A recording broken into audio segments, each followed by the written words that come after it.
Armed Forces Bowl in Fort Worth, Texas. And just so you know, we always pick a military academy every opportunity we can. Of the crowds line, there's about 15 of us that put the crowds line together. There's 6 veterans on the crowds line, to include former Army Second Lieutenant Lou Holtz right here. We have Army, we have Navy, and we don't have Air Force, and we're not going to because they couldn't pass the test. So we're going to talk about the Lockheed Martin Armed Forces Bowl. And you've got Army, who currently is 10-2, taking on Houston. As you know, Houston, no Ed Oliver, opted not to play. Derek King, quarterback, he's hurt. And Army is, Army's rolling. Army keeps the ball for 40 minutes a game.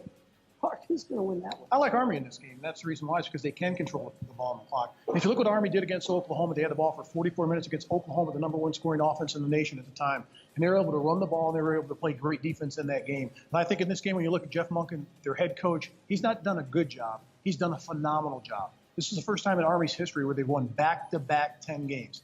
Think about that. Over 100 years of Army football and all those great teams, they've won back-to-back 10 games for the first time under Jeff Monken this last 2 years. And not only that, they've got a chance for the first time to win 11 games. And I like what they've done at their quarterback position. Hopkins Jr., he's been a terrific quarterback. They're going to run the ball. They're second in the nation in running the football. But the thing about it is about Army is once you get sucked in and bring that 8th guy up and that 9th guy up in the box, they're going to go over the top. And when they throw the ball, it's usually for 30, 40 yards, and it's a big play. And I like Army, just their discipline and the way that they can play. And defensively, we have their defensive coordinator, Jay Bateman. He was one of the finalists for the Broyles Award this year, and I hosted the Broyles Award. Outstanding young man. He's going to be one of the up-and-comers in college football.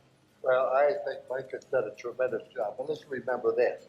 For about 50 years, Army only played 9 games. If you only play 9 games, it's hard to win 10. I might add about that. But I think he's done a tremendous job. Math, isn't it? Army has a very, very fine football team, but the most underrated phase of it is the defense. You mentioned Jay Bateman, the defensive coordinator. I happen to be on the board and get the chance to select the Frank Broyles Award, which goes to the outstanding assistant coach.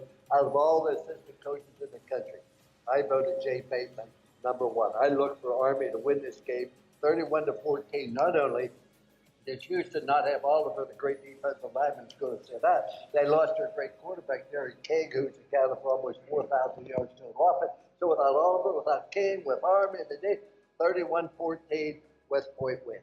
Well, there you have it. And just so everyone also knows, all of us on this table, we're all history majors from college. So we got to dig in and look at some history. And you talk about the Lockheed Martin Armed Forces Bowl. At one point in time, it was called the Fort Worth Bowl. It was played one time in 1921. And in that game, Center College of Danville, Kentucky beat TCU 77-7.